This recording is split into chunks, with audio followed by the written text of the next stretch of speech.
Hello everyone. My name is Rose Drew. I'm CEO of Interfaith Glasgow, and it's my pleasure to offer you all a warm and heartfelt welcome on behalf of the whole Interfaith Glasgow team to this evening's event, which will explore some of the intriguing advances in lay empowerment that we've seen within diverse religious communities during the pandemic. This evening, we'll be picking up on themes that we began to explore in the final event of our Voices from the Portal Reimagining Our Post-Pandemic World series, a dialogue series which invited people from diverse religion and belief backgrounds to come together to reflect on some of the key issues highlighted by the pandemic, to consider what we've learned, what opportunities have emerged, and what changes we want to see. The final event back in February was entitled The Future of Religion: How Has the Pandemic Changed the Ways We Practice? It explored changes in religious practice as a consequence of social distancing, most notably the emergence of various forms of online religious observance. It was clear then that there was such a rich landscape to be explored that it's great to have the opportunity this evening to take a closer look at a particularly fascinating aspect of some of the changes we've seen: the empowerment of lay people in relation to religious observance. And it's a particular pleasure that this opportunity has emerged out of Interfaith Glasgow's growing collaboration with the University of Glasgow, with whom we've come to enjoy an increasingly cooperative and fruitful relationship over the last few years, including this year accepting our first University of Glasgow student placement through the School of Critical Studies undergraduate student placement scheme. Sharlotte Jennell Green, who you'll meet presently, is exploring the issue of lay empowerment as part of her dissertation. And we have her to thank for much of the preparatory work that's gone into tonight's event. So we're grateful both to Sharlotte and to the University of Glasgow for their support. I'll hand you over now into the capable hands of our project leader, Katie Sproul, who'll tell you a bit more about Interfaith Glasgow and give you a sense of what to expect from this evening's event, which I hope you'll find both enjoyable and worthwhile. Thank you. Thank you, Rose. And hello, everyone. Please let me echo Rose's welcome to this evening's event, Practicing in a Pandemic, Lay Empowerment During COVID-19. It is really wonderful to see you all here today. If you don't know me, my name is Katie Sproul and I'm project leader at Interfaith Glasgow. This may be your first time at an Interfaith Glasgow event. We're a charity based in the city of Glasgow, and we work to facilitate friendship building, dialogue and cooperation between people of different religions and beliefs.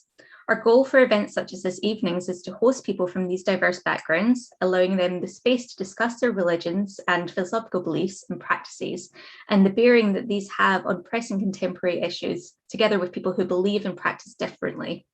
We always love to say that interfaith is for everyone. People of all faiths and none are very warmly welcome to take part in these conversations. This evening's event, the conversation will be on the subject of religious practice. In particular, the way in which COVID-19 pandemic has affected the practice and position of lay people, or all members of faith communities who are not in leadership positions. This pandemic has seen people stepping up and taking on new roles in their communities, utilising skills and strengths to, for example, go digital, or find new ways to reach people when they couldn't come together physically. We will hear more about this in just a moment.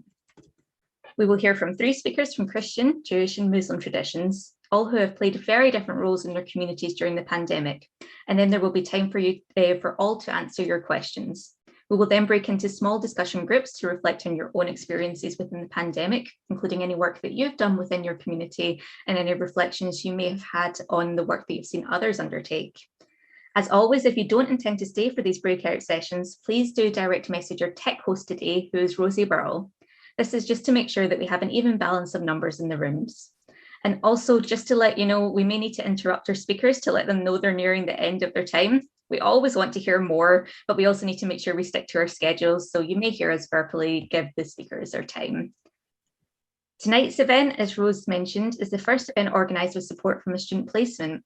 We're very fortunate to have developed a fruitful relationship with the University of Glasgow, and as a result, we have worked closely with a student from the School of Critical Studies.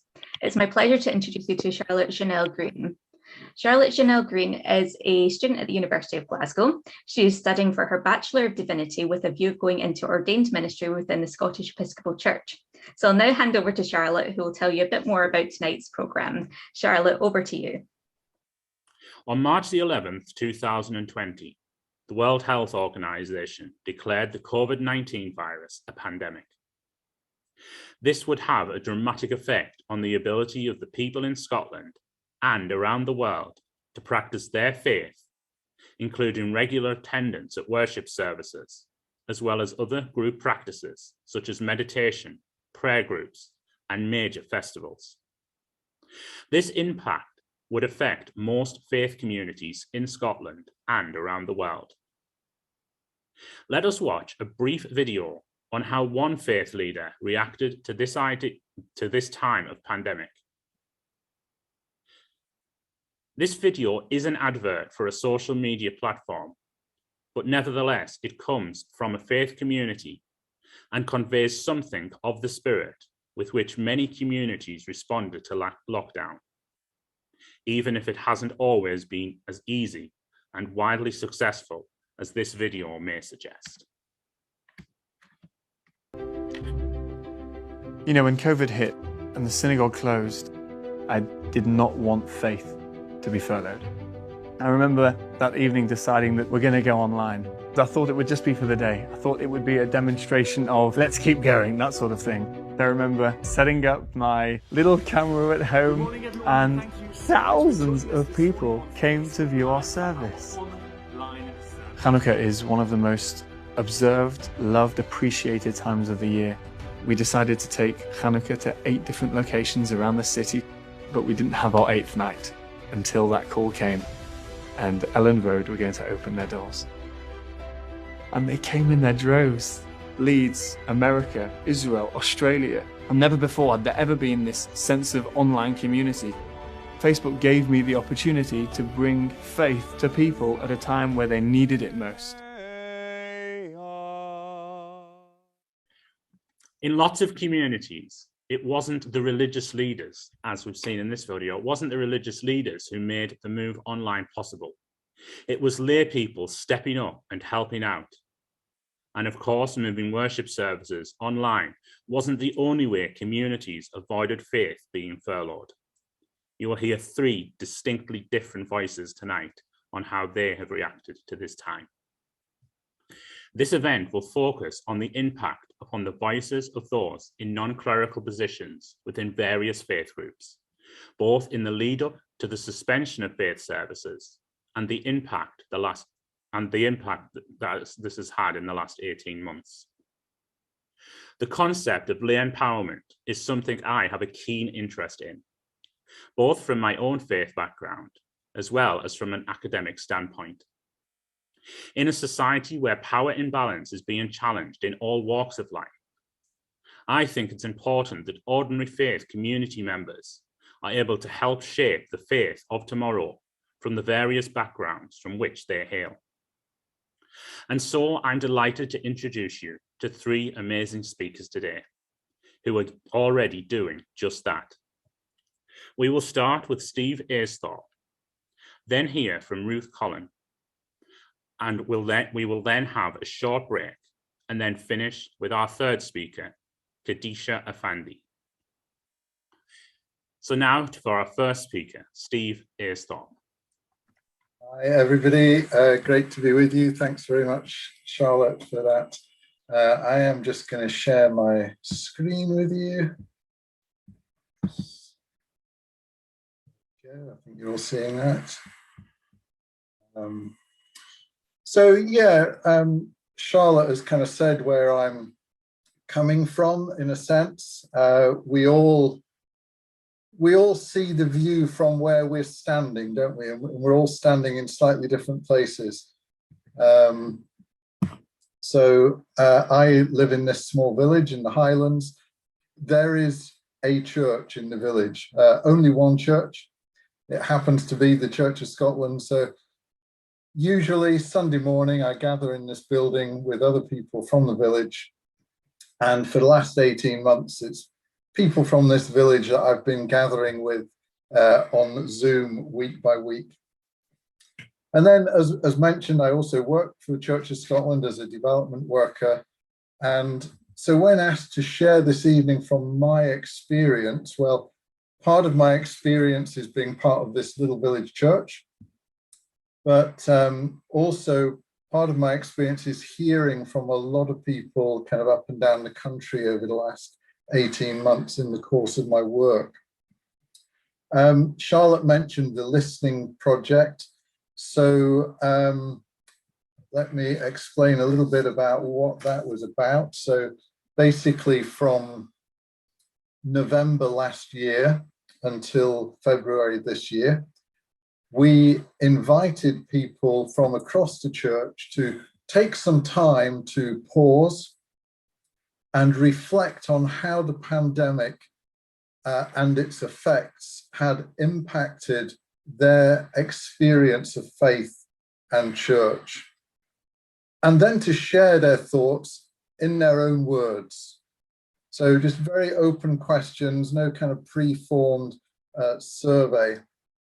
And we took care to hear from a full range of people in terms of gender, generation, where people were living, both in terms of different regions of the country, but also kind of urban, rural perspective. And particularly important in terms of tonight's discussion, we also wanted to hear from people who are involved in the church in lots of different ways. So yes, we wanted to hear from ordained ministers and elders and church workers and leaders, but also from all kinds of people from across the whole church, including those who were just occasional attenders, people who might see themselves as on the fringe of the church, if you like. So what did we hear when we listened to them? Well, the main finding, and this may sound blindingly obvious, but as we analysed the more than 50,000 words we received, what was most striking was the variety, the diversity, the breadth of people's experiences and perspectives. And I think that's really important to say, because any generalizations we might care to make about the impact of the pandemic with regard to faith and church are that, generalizations. They will be true for some people, but the opposite will be true for some others, and there will be many others in between.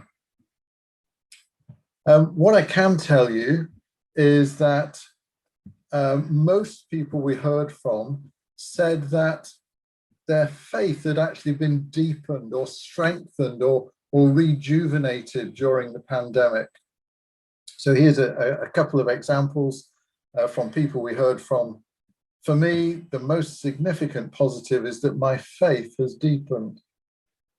And as another person put it, my faith has been rejuvenated since the start of COVID-19 and during restrictions thereof. But having said that, there was a significant minority who explained that their faith had somehow been diminished or undermined during this time. So my faith has wavered during the pandemic, as one person put it, or difficult to maintain faith, questioning it really, as another said. And what was interesting was that there was no correlation really between gender or generation or geography in terms of how people's experiences have changed. So if you go to the Reported At project, and you can easily find that if you just Google Church of Scotland listening project, you'll soon find it. We had to conclude that what is conspicuous is that while the data shows a whole range of responses, there are very few ways in which participants' experiences and perspectives seem to be associated with their gender, generation, or location. However, where patterns of association are visible is between the nature of a participant's involvement in the church and their perspective on certain matters. So if we looked, for example, at those people who are ordained ministers and compare their perspectives to those who are occasional attenders of church, we do see some differences there. So, for example, those who are ministers tended to see that the church had responded in creative and innovative ways to the pandemic, and people more on the fringe of the church saw a lack of creativity, a lack of innovation in the response. So that was quite interesting. I think when we consider the impact of the pandemic on faith and church, it's important to recognize the distinction between change and transition. Change being those tangible things that happen relatively quickly. So, for example, within the space of days or weeks from the first lockdown being announced, most churches changed from meeting in physical proximity in buildings to some kind of online gathering. A remarkable change. So research done by the Scottish Church Leaders Forum found that before lockdown, 18% of churches offered some kind of online worship. In lockdown, that rose to 96%, and 82% plan to continue some kind of online worship in the future. But transition in as distinct from changes is what happens in people's lives as they adapt to those changes. It takes longer, and I would suggest that while we can point to lots of examples of change in the way churches operate over the last 18 months, where we are up to in terms of transition and how much of that will be deep-rooted and long-lasting is still far from clear at this point. It's still very early days. But there are a few observations of definite changes and some possible trajectories of transition, particularly as they concern our topic this evening. The media carried many reports during the last year or so suggesting that participation in online church gatherings, especially worship services, has been higher in terms of the number of people engaging than pre-pandemic. And indeed, that was reported in the listening project too by many people. Here's one example. COVID has forced us to shift online, and amazingly, the vast majority of our congregation from age 6 to 86 managed to stay connected through Zoom and other tools. In fact, our midweek activities attracted much more attendance than the physical versions did before. For example, Bible study moved from twice a year, Lent and Advent, with about half a dozen in attendance, to weekly, with consistently more than 20 in attendance. When we talk about participation, another change has been the nature of engagement. So whereas pre-pandemic, most people worshipped in a building that was laid out in such a way that they looked at the back of each other's heads, for the last 18 months, we've mainly been looking into one another's faces. And whereas pre-pandemic, most church worship services had a kind of choreography, if you like, that involved the majority of people facing the front of the building and a much smaller number of people, including perhaps some ordained leaders up front leading things. For the last 18 months, we've all appeared to one another in boxes of equal size. These have been significant changes, and along with other changes, they do seem to have catalyzed many people to rethink or reimagine church, or at least to wonder if it might be or should be different in the post-pandemic world.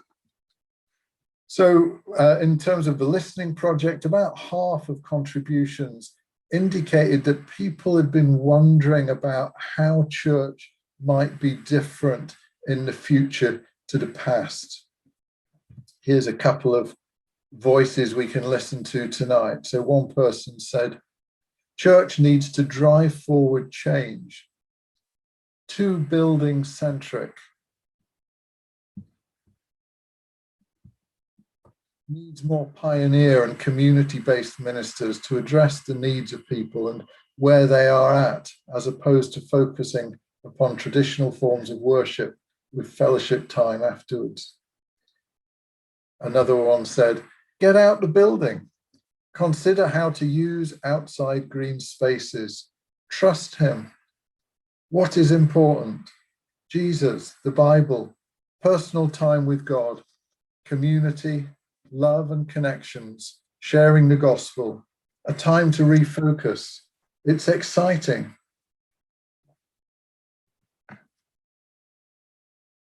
Pre-pandemic, most people engaged with a geographically local congregation.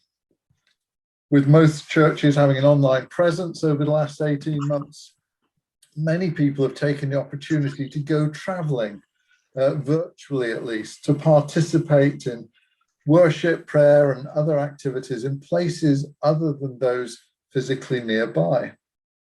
On the one hand, people's understanding of the church as a worldwide family has definitely been strengthened. Experiences of other congregations have certainly enriched many people and led to ideas and inspiration from other places being introduced into local congregations. Usually, it must be said, by lay people who perhaps have more freedom to go on these virtual travels. On the other hand, it's also, for some at least, highlighted the differences between what has been normal for them and other possibilities.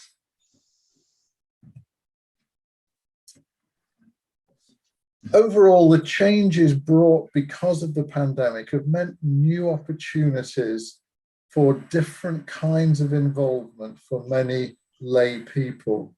The kinds of gifts and skills needed to lead worship, to run church, to maintain contact, changed between pre-pandemic and the pandemic. New kinds of expertise were needed. Sometimes ordained leaders had those skills and were able to take the lead, innovate, and use those skills to reimagine ways of keeping in contact with people, of leading in worship and prayer, etc. But in many cases, ordained leaders needed to look to lay sisters and brothers for those skills. And there's no doubt in my mind that in many situations, the requirement for greater participation by lay people has been empowering, and that will continue to shape the church post-pandemic. Again, here's a couple of contributions with relevance to this. It's been exciting to have been able to contribute in ways I hadn't before. Or as another put it, as church services were unable to be held in church, I was invited to join the worship group. And together we put a morning service online every Sunday and a midweek reflection.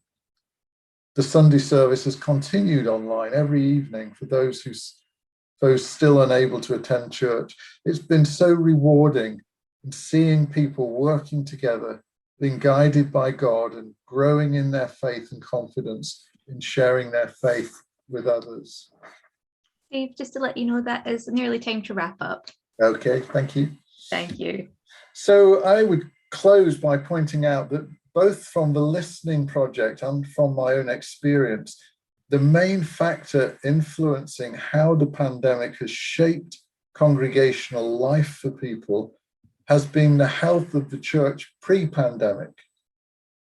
Churches that were already strong in participation and inclusion have become more so. Churches which were heavily dependent on ordained leadership have often struggled. Churches that were outward looking and well engaged with their wider community have found many opportunities for loving and serving their neighbours, while those that were inward looking and disengaged pre-pandemic have found the pandemic to be a time of particular challenge.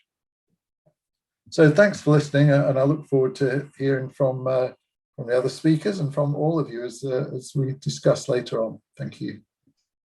Thank you very much, Charlotte, and I'm delighted to talk to you today perhaps with a more zoomed in, if you excuse the pun, personal look at a snapshot of what life was like through the pandemic for our synagogue, which, as Charlotte said, the Ark Synagogue. If I share my screen too.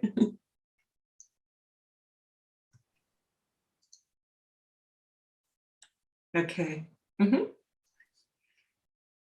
So the Ark Synagogue is a progressive synagogue, and we're in Northwood on the outskirts of London. A little bit of background. Progressive Judaism as a formal denomination has its roots in Europe, starting in the 19th century. And in England, there are two progressive denominations, Reform and Liberal Judaism, and with lots of overlap. The Ark Synagogue belongs to Liberal Judaism, which was established by Lily Montague and Claude Montefiore at the start of the 20th century in England. Liberal Judaism currently has 43 affiliated communities involving around 7,000 plus households. Another quick background. The Ark Synagogue began life as the Pinner and District Liberal Congregation in 1963 with 30 families. In 1966, we became Northwood and Pinner Liberal Synagogue, with our first home being an unused Methodist church in Northwood.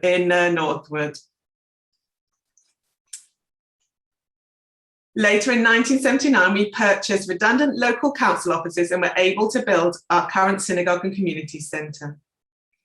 During the pandemic in 2020, we adopted the name the Ark Synagogue, and this reflects some of the changes in our worship and our community, with people joining us for services and activities from around the UK and the world. We currently have a membership of around 1,500 members. One more background. I must confess that our synagogue is very much a family-run community. My mother, Sharon, became an unpaid assistant minister over the years, and my father, you'll see in the picture, my mother and my father was the rabbi from the beginning of the community. In 1970, the Ark Synagogue's current senior rabbi, Rabbi Aaron Goldstein, was born, and I came along in 1973. Our household and upbringing was fully immersed in synagogue life.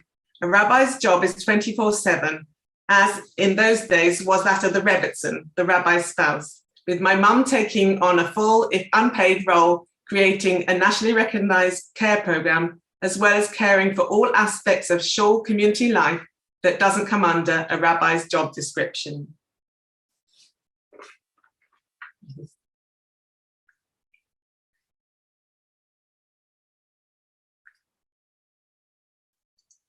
So next one.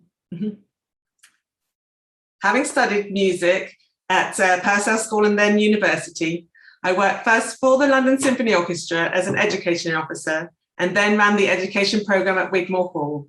I continue to play my cello with chamber groups for parties, weddings, and bar mitzvahs, and have taught students increasingly. Through a mutual youth movement friend, I met my husband, who grew up at our synagogue, and we were married at the synagogue by my father. Having children meant a shift in work, and I took on freelance jobs, and with my first son, Joseph, in a car seat, had my first double conducting the choir, the synagogue choir, in 2001. Music is an integral part of our synagogue service. European Jewry gave us big choral works for mixed choirs and organ accompaniments. The beginnings of England's liberal movement gave us church-like hymns in English, sometimes set to classical composers' works. From the start, Northwood and Pinner Liberal Synagogue had a community choir, choosing congregational inclusion over professional distance choirs, accompanied by organ, until moving to a piano sound only just prior to the pandemic in 2019. What I love about this picture is that it really shows you our choir as it is at synagogue. It's very much at the heart of the service, often with a choir making up more than half the congregation. Made up of fully engaged synagogue members, the majority of whom have been in the choir since its founding. At High Holy Days, the once-a-year Jews, just like at Christmas, join us and we decamp to Watford Coliseum. This brought us our first dabble with microphones and technology. In 1975, my parents had a sabbatical in America, and they brought back with them new collections of guitar-led melodies based on folk singing to accompany many of the classical prayers. To start with, these were only part of family services and camp songs. However, over time, and with the appointment of the guitar-playing Rabbi Aaron Goldstein, my brother, a mixture of music crept into the regular services and developed towards our current musical style. Whilst at times we might choose specifically styled services, a more high church classical choral service, or a relaxed spiritual new age service, in general, our musical style is a blend of styles combining traditional liberal tunes, traditional tunes, modern American, and newly composed songs by our own synagogue members. In a style that I think is distinctly the Ark Synagogue and never pedestrian. However, at our core is communal singing. So even through the pandemic, streaming, if we introduced too many new songs that the congregants couldn't sing along to in their own homes, they were sure to let us know in the comments. In 2001, taking on the choir, I also inherited all the music. It was 2 filing cabinets of music with huge amounts of photocopied music within. We had traditional music in our voice of prayer, and then we had music that I would give to a visiting organist and say, well, this is the music, but we're not singing this, we're singing the Northwood version as music evolves over time. Then with technology in 2005, I was able to start digitizing the filing cabinets of music to be legible and also to be arranged them as we sing them. And with the inventions of tablets and iPads and apps, we have now moved further and have gone paper-free, saving countless trees, ink and filing cabinet space. And most importantly, it gave us flexibility with our music through the pandemic. 18th of March, 2020, we collected our son from his university halls. 19th of March, 2020, I led my last day of in-person music classes to worried mums with newborns and toddlers. The 20th of March was my daughter's last day in school. I came to a full stop. I froze, it felt like everything was stopping. But looking back, I also see that on the 20th of March, that same day, our rabbis, Leah and Aaron, were alone in the synagogue, socially distanced, and streamed our first lockdown service. We already had a fixed camera in the synagogue and we've been streaming services since 2015 and on YouTube since 2019. But thanks to our good fortune to have members Leo and John, who are at the forefront of worship streaming, and the unbelievable determination of Rabbi Leah to learn computer technology, text presenting, and sound balance, we were able to act fast to rapidly expand our online offering. Already on 21st of March 2020, we had our first choir workshop. Not easy as Zoom delay caused problems, but we were able to use our voices again.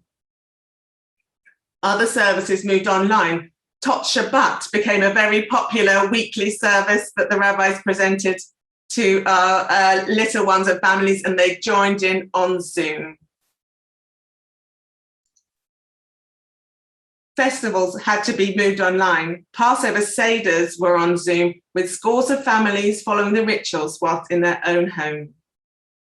We set up local WhatsApp groups and members were baking each other challah bread for Shabbat, shopping for each other, locating toilet paper to matzah, and we chatted on doorsteps and shared memes. In April, we had our first streamed bar mitzvah, as our member Isaac read the scroll at home whilst the rabbis conducted the service from the synagogue. The 1st of May, we had an extra microphone set up in synagogue, and I attended a service for the first time to sing with the rabbis. I must say that this gave me a chance to actually put some outdoor clothes on, put some jewelry on, and it was a real privilege to be able to sing, to be creative, and challenge myself in new ways. And I'm not going to lie, also to escape a lockdown family home. From June, we had the 3 Joes, 3 of our younger, so less vulnerable choir members, who also all happen to be called Joe, took turns to sing at services with me. My niece Leora, Rabbi Aaron's daughter, also sang and was joined by other young musicians on keyboard and violin and singing through the lockdowns. High Holy Days 2020 were all streamed, and through lockdown, we welcomed consistently high numbers of households attending services, engaging in online chat and coming together on Zoom for after the service. Students away from families connected in, older members of the community who had not been able to attend in person for some time were able to engage in an activity online most days. Our weekly Torah study groups went from around 10 people in person prior to COVID to over 60 in lockdown. Real conversations and connections were able to be made with after-service chats going on for over an hour. New friendships were made. Zoom, armchair, yoga, shared reading groups, Hebrew lesson study groups, children's religion school, all moved online. A growing number of attenders never missed a service or study activity. From York to India, America and Israel, and our twin community in Lviv, Ukraine. Despite the distance, we were able to collaborate even more than before the pandemic. Joining up with other liberal communities such as Edinburgh, Leicester and Manchester, sometimes activities led and services led by us and sometimes by them. We have experimented with new tunes, invited in younger members to play the piano and bring new voices through Zoom, originally at home, and then bringing them into the services to add their voice to our services. My engagement with shul services prior to the pandemic was probably 3 to 4 services a month. If there was a no choir for that service, I could be distracted by coffee and chat across the road in Costa. Now I have been attending all Saturday and most Friday services. Plus, since January 2021, my husband Richard, whose day job is a dentist, has joined me, having now taken on the unenviable task of managing the tech booth for every service. This summer, and the relaxation of rules, we were able to welcome back our members for distance and a new word, hybrid services. The rabbis had to learn to shift their involvement to present to the online and present congregation. And us singers, as well as having to dress smartly at the bottom half as well as the top half as online services, you could only see us from waist up. We had to adjust to having a live congregation once more. No quick yoga stretches or nipping to the toilet in between singing. These High Holy Days, we are welcoming back a congregation of up to 100 congregants, still distant and wearing masks, and members of the choir to sing in groups of 4. Service lists have to be created, separate rehearsals taken, tech reports have to be written, sound checks, and encouraging our choir members to face a microphone at close range. We have new challenges. We have had to readdress how we do services, how we do singing, and how we do our engagement with others and our own faith. My engagement with my faith has always been through action, and I have certainly empowered me with new personal life skills as we journey through this pandemic. Thank you. Hey, thanks everyone. Thanks everyone for having me. So as Charlotte said, I am Khadija Afandi. I am a teacher and project manager at the Madrasa Zia Al Quran in Glasgow in Scotland. I I have been there for going on 4 years. It's going on to 4 years now. So unfortunately, I don't have any slides to show you guys. I would love to have had some slides for you guys. So unfortunately, you just have me. But I hope that you know, that'll be enough. Hopefully. So I would just like to, before I start really getting into how this pandemic has affected us and our worship as a community in Glasgow and Scotland at least, I just wanted to open with a saying from the Prophet Muhammad, peace and blessings be upon him. He said that the whole world is a masjid, or the whole world is a place of worship. And the classical scholars in Islam have always said that the blessings, or what we say in Arabic, the barakah, is in the Jummah, which means that the blessings is in the community. So having said that, the Muslim community, or the Muslim faith, has always been very community centric. We have Friday congregational prayers. We have madrasa classes, which is basically, it's basically like Islamic school where you learn like the Islamic sciences. There's also, we have group readings of Quran, of prayer, circles of remembrance, and other, you know, community-based things. And even since before the pandemic, community members, like the kind of lay community members, have always been instrumental in that community, whether that be in organising events to invite scholars or to invite community leaders come to, or arranging themselves for prayer, or arranging various, you know, circles of remembrance, Quranic readings, other I'm sorry, I can't even speak today. To apologise. Other gatherings, which we call Mawlid, which is basically the celebration of the Prophet Muhammad, peace be upon him's life.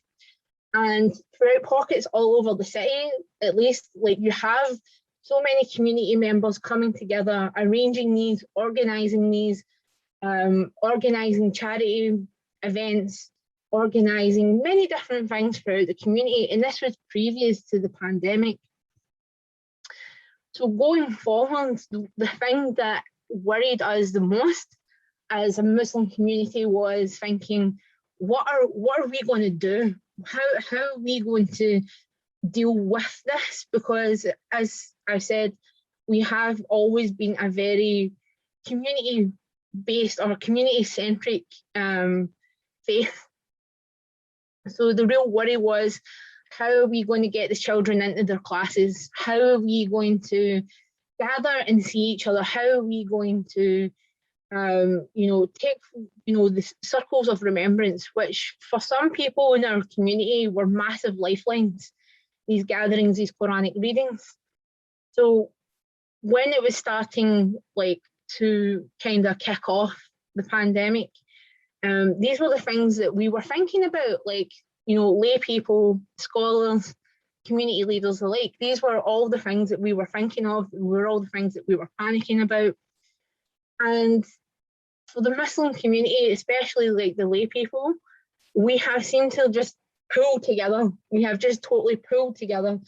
You know, there's a lot of organisations that are run by lay people who have set up many Zoom events, something similar to this, have set up community drives for people, for the Muslims and the non-Muslims, where we were like getting volunteers that were coming to the masjid, you know, donating food, donating funds, donating clothing, anything that was needed within the community. And were making their ways, like in their cars or their bikes or however they chose to get around, were making their way around the city, and, you know, just really embracing that, giving it out, giving that love back to the community. Because as I say, like, the Islamic faith is very community centric. So these things are a core part of faith for us. is to be in those gatherings, is to be standing next to each other during Friday prayers, to be, listening to the Imam, to listen what we call the Friday sermon, which in Arabic is the Friday khutbah. These are all things that's very instrumental to us and very dear to us. And throughout the pandemic, we had to kind of figure out ways of getting around this. How can we see each other? How can we do this? How can we, really go forth and grow as a community? And even though things like for us, deaths and marriages, which are massive community events within the Muslim communities, were impacted very much so because of the restrictions. But in other ways, we were open to the world. Like the world just opened up for us. Even like for myself, I found myself hosting gatherings for Muslims in Singapore, or like, being able to be present for the Ramadan prayers that was happening in Senegal in Africa, because these things like Ramadan and Eid and stuff, they're very much community where everyone used to go around and have iftar, the opening of the fast together.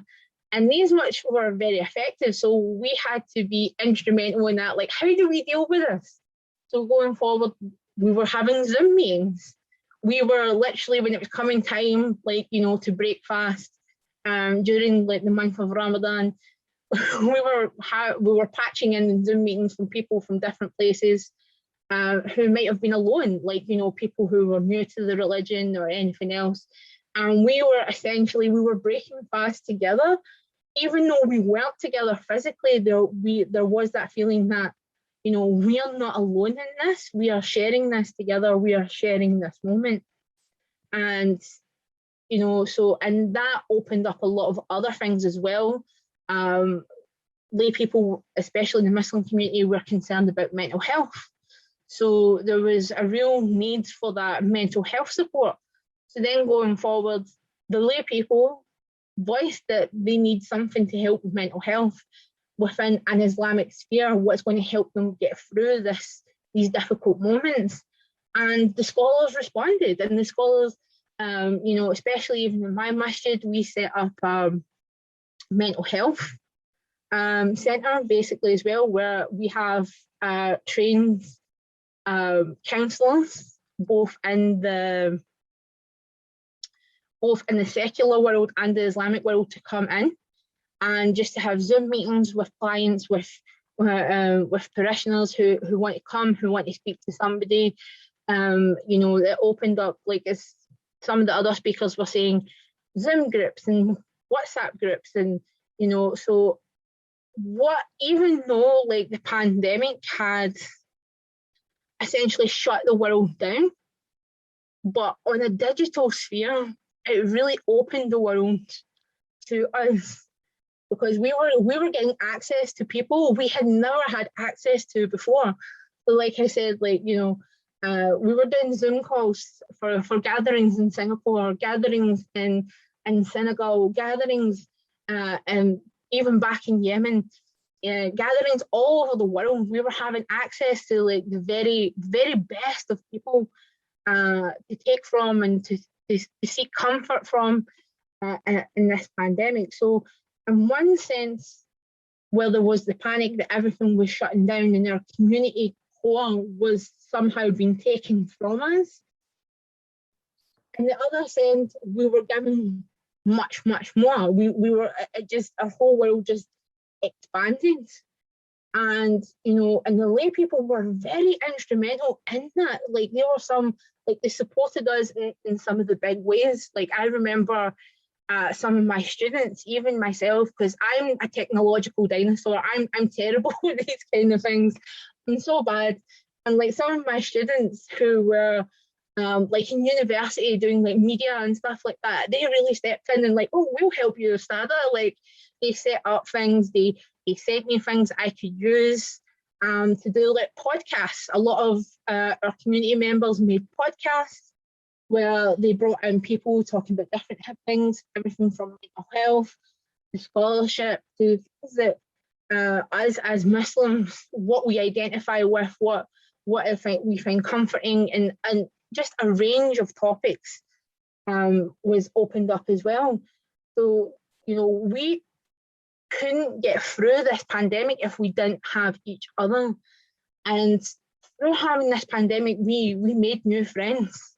We made new friends as well from many different places in the world. And sometimes we didn't even speak the same language, but you always kind of found someone else who spoke their language and could translate. And we would invite them along for the Zoom meetings from all, like Muslims from all across the globe. For instance, myself on Sunday morning, I have a Zoom meeting with a gathering of Japanese Muslims on Sunday morning. So, you know, as the negative parts that are there, as I said, for funerals and weddings and births, and which are all, for us, community-based, like we just bring everybody along for these things. It's been really affected and has affected us in that sense that we can't be together, because usually when someone passes, we wash the body. We've not been allowed to do that. We've had specialist people who've had to go in. You know, again, some of these people are lay people who became specialists, and they've went in and they've washed the bodies and they've buried the bodies, and they've been having Zoom weddings. You know, we call them like nikah or zawaj in Arabic. And we've been having these Zoom kind of marriage ceremonies where, you know, people can't even get together until they're actually married. And so I guess what you could say is, how has it affected us and the lay people as the community leaders and the lay people came together. They came together, they worked together, they supported each other through our human, through our base human need for that need to be together. That's what God has made us, people who need to be together. And through that base need, we came together, we supported each other, we scheduled phone calls, Zoom meetings, mental health checks, not just like, and we opened this to other members of the community as well, not just the Muslim community, but even the non-Muslim community. If they needed someone to talk to, or if they needed help, you know, just to get their shopping, or they're a vulnerable person, we were there. Like we would go, we would collect the things from the masjid and we would take it to them. And so what we kind of done is we kind of grew this kind of extra community, and we grew this coping kind of network where we all came together in that. And I think, you know, as people who deeply believe in God, it was the manifestation of God's mercy for us that we were able to come together in the way that we did, regardless of race, identity, skin colour, faith. We came together and we supported each other. And through that, we grew, and we grew worldwide, and we realised new things, learned new things about our faith, learned new things about learning from people who came from the other side of the world. And the people, the lay people and other communities as well, coming together, and then everyone just meeting each other through a digital base just like this. Like I said, I'm so sorry I don't have any slides to show you guys, because it would have been amazing just to show you guys like the work that was done, the work that even we just done from our masjid alone, and other masjids in the area that was going on. And this has been continuing, and it's still even continuing now, even as we start to kind of open up again and we're coming back in and we're starting to do in-person teaching again, but with an element of online. So we're doing a blended approach. So, and in that blended approach, I'm now going to have students from other places in the world who are going to come to my lessons with my students who are going to be in person. So no one is left out, no one is left behind. So yeah, so and it's been an amazing experience to watch. And on that, I'll just close with saying thank you for giving me your time. thank you for inviting me, and thank you for giving me the opportunity to hear from other faith groups and how you guys have coped with this. And it's been gratefully insightful, and thank you very much. But we'll now hear a few minutes of reflections from Professor Heather Walton, Professor of Theology and Creative Practice at the University of Glasgow, and also the dissertation supervisor for the academic part of this project. Heather. Thank you so much, Charlotte. Thank you so much, everybody, for such an inspiring evening.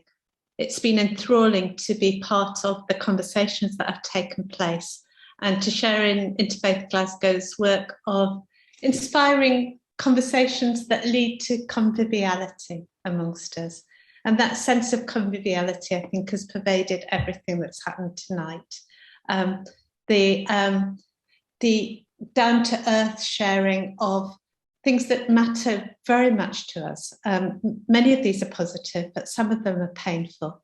And religious belonging is like that. It contains those aspects, those many highs, but also aspects of religious experience that are difficult and challenging. And I think the sharing that took place tonight did justice to all of those. I'm grateful to the contributors and for the challenges that they've given me that I'll take away with me to ponder more deeply. As you've already heard, there are strong links and developing links between theology and religious studies at Glasgow University and Interfaith Glasgow. And we're very enriched by these and by our many contacts with faith groups within our city. The ties have been additionally strengthened through Sharlotte Jennell Green's placement, and we're grateful for the opportunities that she's been given in relation to developing tonight's programme and the great support she's received from Interfaith Glasgow and this and other aspects of her placement work. Charlotte's doing what we rather boringly, uninspiringly call an applied dissertation. This title belies the deeply inspiring reality that she's experienced in learning through encounter, action and engagement with others. And I think that's what Interfaith Glasgow is all about, really. The words and experiences of those who've spoken tonight will be the primary resources that she draws on to write her dissertation. Although, Charlotte, we do expect you to read books too, and the library is open. Charlotte's already told me how much she's appreciated the mentoring, wisdom, insights of all the people she's worked with on her placement. And I want to offer special thanks to Katie Sproul, who's managed her placement so carefully and considerately. And of course to Magdalene Lampkin, Rose Drew, and everybody else involved in enabling this new venture. And we look forward to the future, to working together on other joint initiatives and hopefully seeing other students like Charlotte, both contributing to and gaining so much from sharing with your work. Thank you again so much. Thank you, much appreciated, Heather. So now finally, let me pass back to Dr. Rose Drew, CEO of Interfaith Glasgow, who will say a few concluding words. Thank you so much, Charlotte, and thank you, Heather. It's been a delight to watch and assist the growing collaboration between Interfaith Glasgow and Theology and Religious Studies at Glasgow University, especially given that the majority of Interfaith Glasgow staff have personal connections with Theology and Religious Studies at Glasgow, myself included. So yeah, it's been a delight, and long may this collaboration continue. And a special thank you once again to Charlotte for all the work that she's put into tonight's event. We've appreciated your enthusiasm so much, and we do hope that you'll keep in touch once your placement is over. And of course, a big thank you to tonight's speakers for giving so generously of your time and expertise to help inform our discussions this evening. I'm sure we'll all be watching with some interest to see how things develop over the next little while as, inshallah, restrictions continue to ease. And finally, thank you to all of you for being here this evening and participating so graciously in the discussions. I hope you found it helpful and that you'll join us again for another event soon. So thank you once again and all the very best.